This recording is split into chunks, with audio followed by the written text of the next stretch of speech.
Society induction ceremony. Please stand for the Pledge of Allegiance and remain standing while Ellie Bousquet sings our national anthem.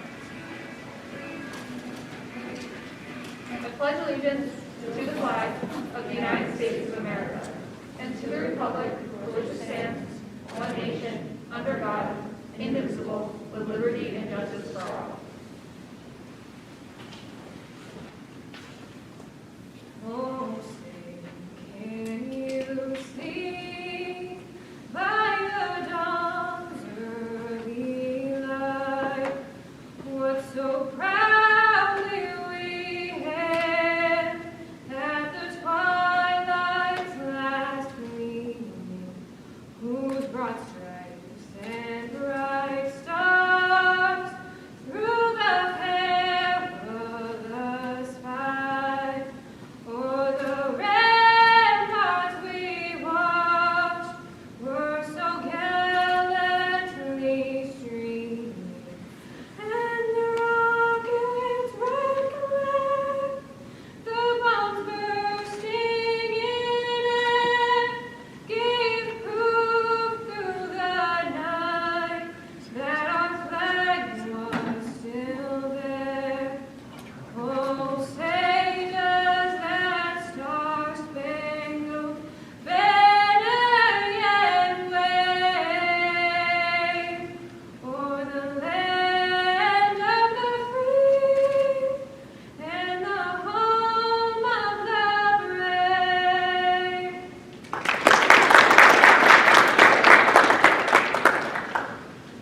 Please be seated. Thank you for coming. At this time, we would like to recognize our superintendent, Dr. Catania, our principal, Mrs. Casey, our keynote speaker, Ms. Spicer, members of the Board of Education, our musical director, Mr. Prosper, and our wonderful advisor, Mr. Mullane.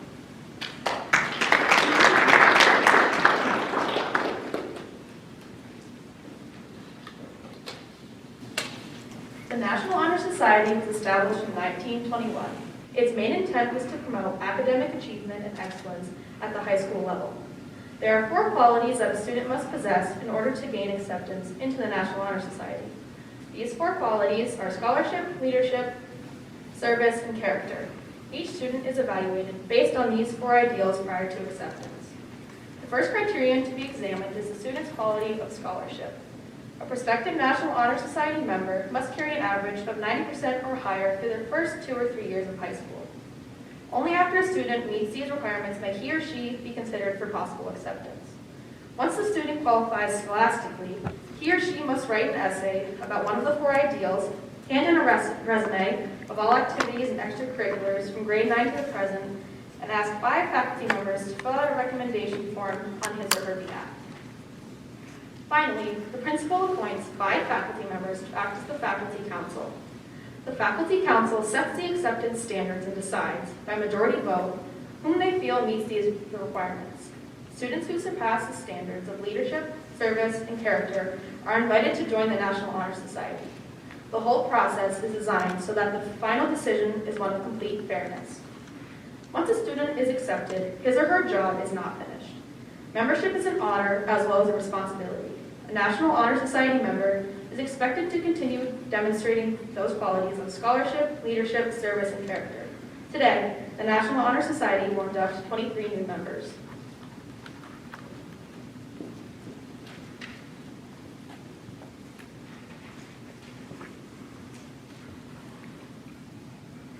Scholarship. Scholarship means a commitment to learning. A student is willing to spend hours in reading and studying, knowing the lasting benefits of a cultivated mind. We should continue to learn even when formal education has ended, for education ends only with life. Knowledge is one great element in life which leads to the highest success, and it can be acquired in only one way, through diligence and effort. Learning furnishes a lamp by which we read the past, and a light which illuminates the future. Candidates have the charge to continually expand their world through the opportunities inherent in scholarship.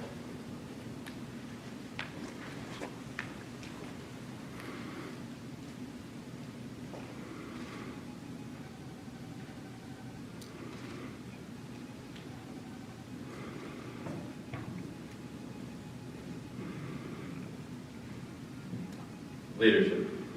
Leadership should exert a wholesome influence on the school. In taking the initiative in class and school activities, the real leader strives to train and aid others to attain the same objective. The price of leadership is sacrifice. The willingness to yield one's personal interest to the interest of others. A leader has self-confidence and will go forward when others hesitate. No matter what the power and resources may exist in a country, they are ineffectual without the guidance of a wise leader. Leadership is always needed. Thus, to lead is a substantial charge to each of our members and to the candidates.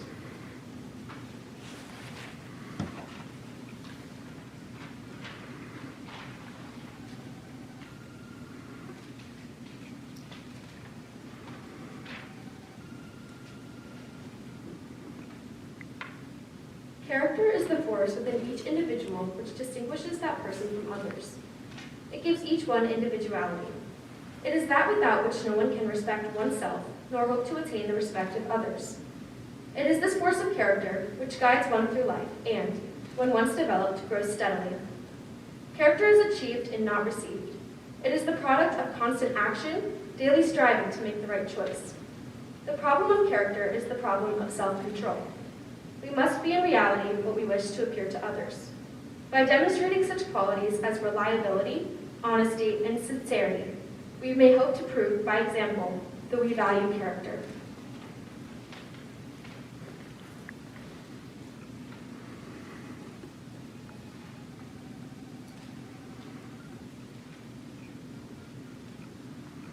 My office is service. Service can be described in various ways. In the routine of the day's work, many opportunities arise to help others. Willingness to work for the benefit of those in need without monetary compensation or without recognition is the quality we seek in our membership. We are committed to the idea of volunteering our time and abilities to the creation of a better tomorrow. Our first inductee is Vice President of our senior class. The National Honor Society inducts Ellie Bousquet.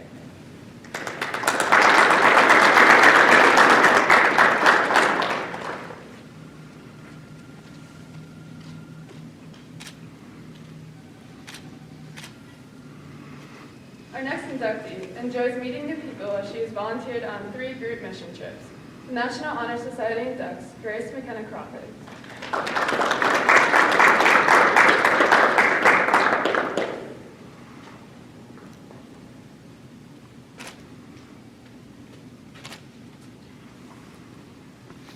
Our next inductee is a member of Student Council and has accumulated over 100 community service hours. The National Honor Society inducts Elsie Marilyn Fitzsimmons.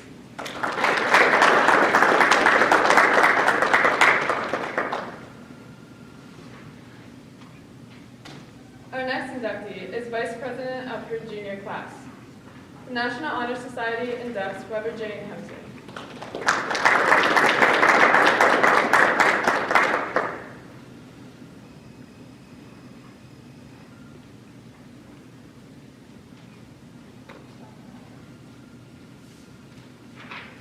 Our next inductee enjoys exploring the Adirondacks. The National Honor Society inducts William Parker Hollander.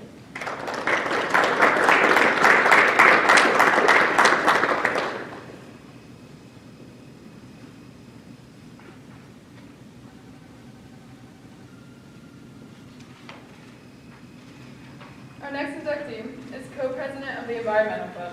The National Honor Society inducts Ellen Ann Lansky.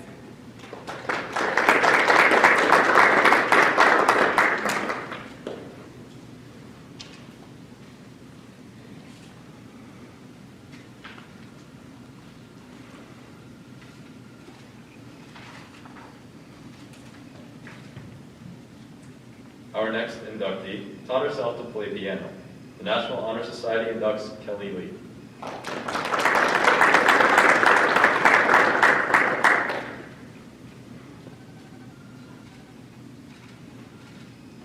Our next inductee participated in the 6th grade mentoring program. The National Honor Society inducts Reagan Michelle Levitt.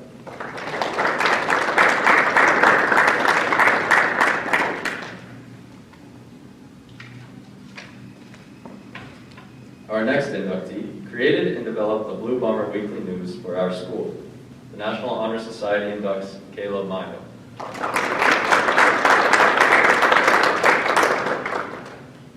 Our next inductee was the leading goal scorer for varsity hockey last year. The National Honor Society inducts Dahryanna Patterson.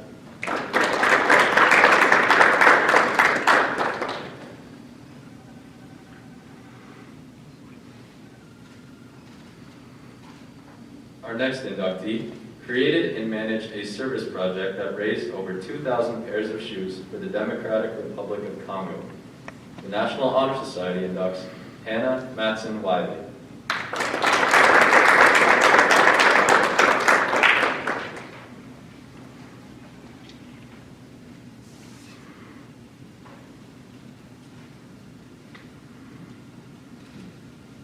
Our next inductee is the goalie of the boys varsity soccer team. The National Honor Society inducts John Armstrong.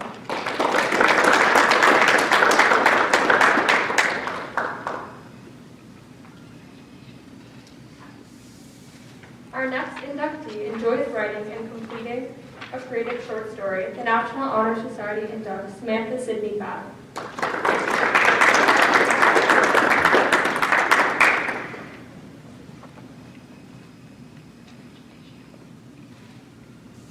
Our next inductee played varsity basketball as a freshman.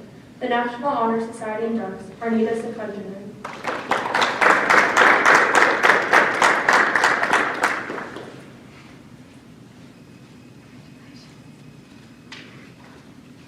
Our next inductee enjoys band and chorus. The National Honor Society inducts Anna Michael Foley.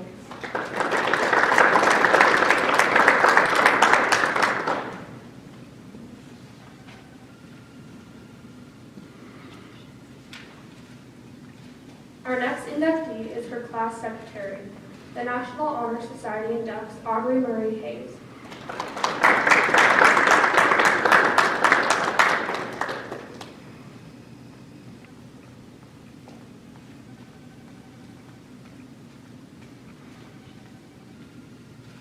Our next inductee is a volunteer at the Lake Placid Ambulance Service. The National Honor Society inducts Levi Marshall.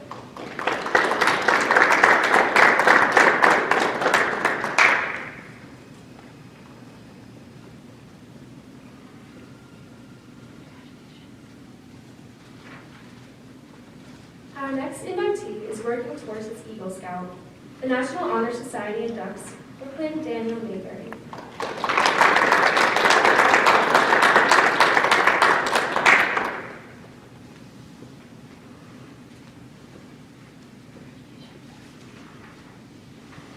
Our next inductee is a 6th grade mentor. The National Honor Society inducts Melanie Olivia Magliori.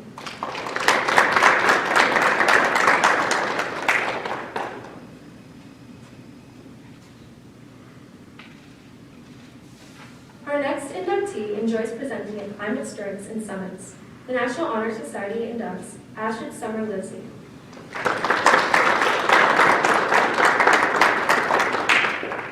Our next inductee is a 3-sport varsity athlete. The National Honor Society inducts Tristan Spotts.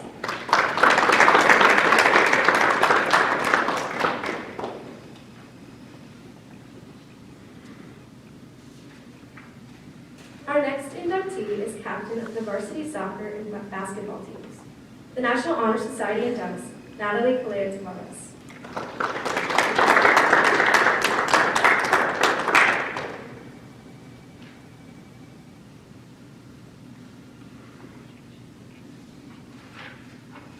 Our final inductee has won the boys' tennis sectionals. The National Honor Society inducts Sonia Lydia Toshi.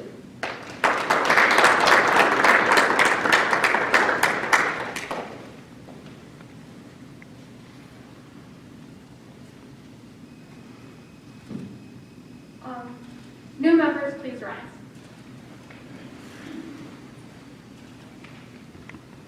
Repeat after me. I pledge myself to uphold the high purpose of the National Honor Society, to which I have been selected, striving in every way to make its ideals the ideals of my school and of my life. You may be seated. Congratulations, you've all earned it.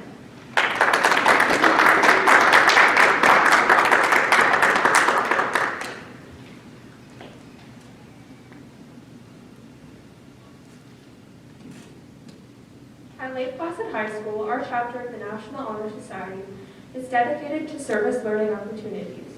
Throughout the year, we spend a great deal of time giving back to the community that has always supported us.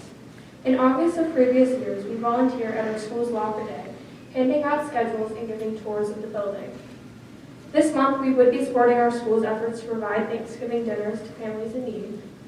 In December, we have again volunteered throughout our community to support Lake Placid annual Holiday Village Stroll. NHS members wrap gifts, help children create crafts, hide the Yule log, pose as Santa's elves, and the famous Ronnie the Raccoon.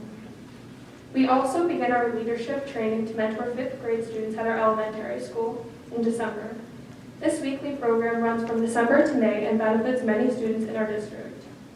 We also look forward to participating in the annual Lake Placid Village Cleanup and working at the half marathon and marathon race in June. We are always looking for ways to help our community. If you know of any events where we could help, please let our advisor or one of us know. Thank you.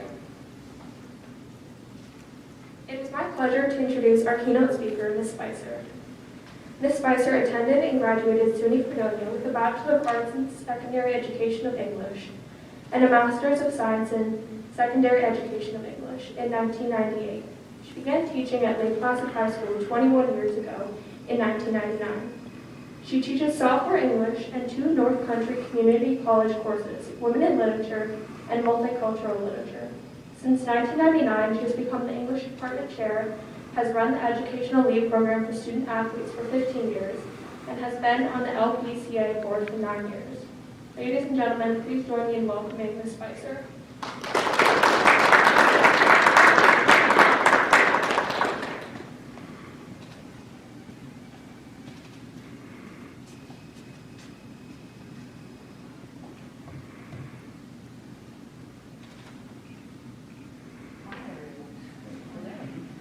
Thank you very much, and congratulations, everyone. Can you hear me? Congratulations. Thanks, John. I am truly honored to be here, finally, and be a part of this ceremony. Thank you for inviting me to help you celebrate this wonderful accomplishment of your diligent work. You have all just been inducted into the Lake Placid chapter of the National Honor Society. You have been given the privilege and opportunity to hold yourself to a higher level of character, to serve both your school community and those of Wilmington and Lake Placid, and be a leader to your classmates. What you do with this opportunity is your choice. You have a decision to make. Do you check the boxes and go through the motions of upholding these 4 ideals and complete your volunteer service hours? Or are you going to try to get as much out of it as you possibly can? As an English teacher, it is probably no surprise that I love stories. So today I'm going to tell you a few of my own that have to do with opportunities like the one you have been given today. Let's go back to my senior year of high school, 1994, in the wonderful little town of Faulkner, New York. I was having a great year, and I had a plan to go to a 4-year college to study business, and more specifically accounting, which I really enjoyed. That year, however, I was awarded an academic scholarship called the USA Scholarship to attend our local community college, tuition-free for 2 years. My parents were so excited about this. I was not excited about this. I wanted to go away to school, to have the typical college experience, live in a dorm, make new friends, live away from my parents. But my parents made a deal with me. They said, if I took advantage of the opportunity of free tuition, and if I did well for 2 years, they would pay for me to attend any SUNY school for the following 2 years, pay for my apartment, and give me a car. Don't get too excited. It was my grandmother's car, a Buick Skylark. Terrible. Nobody wants to drive one. So, my parents did not have the resources to pay for me out of pocket to go to a four-year school, and they didn't want me to go into debt, and I didn't want to go into debt. So, off I went to Jamestown Community College. Once there, the setting and the opportunities available changed my attitude. I took advantage of this opportunity to learn as much as I could and do as well as I could. I fully immersed myself in the school. I worked hard. I played basketball. I made great friends. I made the dean's list. I learned from caring and intelligent professors and changed my major. I had an excellent experience. When I got to Fredonia as a junior, I decided to do the same thing. I took advantage of the opportunity my parents worked so diligently to give me. Again, I was an assiduous student. I played softball. I made lifelong friends, made the dean's list, and spent time working with and getting to know my wonderful and very sharp professors. While at Fredonia, I learned of the opportunity to study and teach abroad. I applied for the graduate program in London to teach 6 weeks of high school, take one graduate course, and spend the rest of the summer traveling around the UK. I was accepted and excitedly started prepping for my trip. I was finally going to get out of the small towns of Western New York and spend the entire summer in a cosmopolitan city in another country. Then disappointment arrived in the form of the GCSE exams. GCSE is an acronym for General Certificate of Secondary Education exams that are given in England, Wales, Northern Ireland, and other British territories. These are high-stakes exams that students take. They start taking around age 15, 16. They take an average of 8 subject exams, but they can take many more. The timing of my study abroad program was going to be right in the middle of test prep, and we all know what that is like. The program director did not think this would be a great experience for me, nor did I. I was disappointed and really frustrated. Then they offered me an opportunity. I was invited to continue in the program as planned, but I would teach 4th grade in Wales. Now, I had no training in teaching elementary students, and I was not interested in going to Swansea, Wales. Where was Swansea, Wales? It was not London. But then I decided to change my mind and take advantage of this opportunity. I got my passport, packed my bags, and flew to Wales. We lived in the dorms in Swansea, finally, and I loved teaching elementary students at Brynmill Primary School. It was really challenging. I enjoyed my students and my Welsh colleagues who took me under their wings. I ate some delicious fish and chips, lots of curry, and chicken tikka masala. I enjoyed a formal, genuine tea time twice daily, learned about the lovely and very friendly Welsh people, their lives, language, and the absolutely picturesque seaside city of Swansea. I thoroughly enjoyed my Welsh teaching experience. I had an excellent time that I will never forget. And this was my first trip across the pond that I always tell my students about when encouraging them to study abroad for at least one semester of their college experience. It sparked a lifelong love of travel for me, and it instilled a belief that we all must get out of the United States and experience the life of others. Prior to leaving for Wales, I traveled to the small Adirondack town of Lake Placid with my college roommates to visit some friends. During one of these visits, I found myself at a fancy holiday party at a beautiful great camp on Lake Placid. I was eyeing the huge shrimp on the buffet table and trying to find an open spot in the crowd to get there. I had just made my move when a well-dressed woman walked up to the table next to me. We started chatting about the shrimp, the snow. She asked my name, where I was from, etc. I introduced myself and explained that I was a graduate student finishing my master's degree to become an English teacher.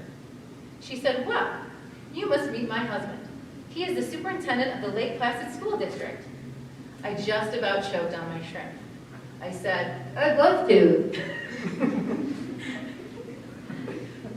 So That is where I met Dr. Ernie Stratton, who invited me to apply for a high school English position that was opening up the next fall. I applied, interviewed, and did not get it. However, Dr. Stratton did offer me an opportunity, a position as a teacher's assistant, running a study hall. 9 periods a day, study hall. So this was my proverbial foot in the door, which came with health insurance. So I took it. I used this opportunity to meet all the English teachers, learn their curricula, and read the literature they were teaching. Soon they were requesting me to substitute in their classes when they had to be out, and the school was finding a sub for my position in the interminable study hall. I also offered to teach a Regents prep class, coached modified softball and volleyball, and did whatever else I could do to spend time with the students, learn about how the school functioned, and make myself needed. I made the best out of that opportunity, and it paid off. By the end of that year, the teacher who had gotten the job over me decided that teaching was not the career for her, and Dr. Stratton offered me the job. And this opportunity has brought me here to you. And in the past 22 years, I have learned to see my challenges as opportunities and to make the most out of any opportunity that I have been given. Whether it was working on a team to successfully negotiate 4 contracts, serving on the Lake Placid Center for the Arts Board of Directors for 9 years, or tirelessly advocating for a full-time high school librarian and a block schedule, I am proud of my work. You all have many opportunities ahead of you in your lives, and the decisions you make and the attitude you bring to these opportunities is important, and it will affect the outcomes. Being a part of the National Honor Society is an important one, and here's my advice to you. Get the most out of this experience as you can, as volunteers, scholars, and leaders in your community. Thank you.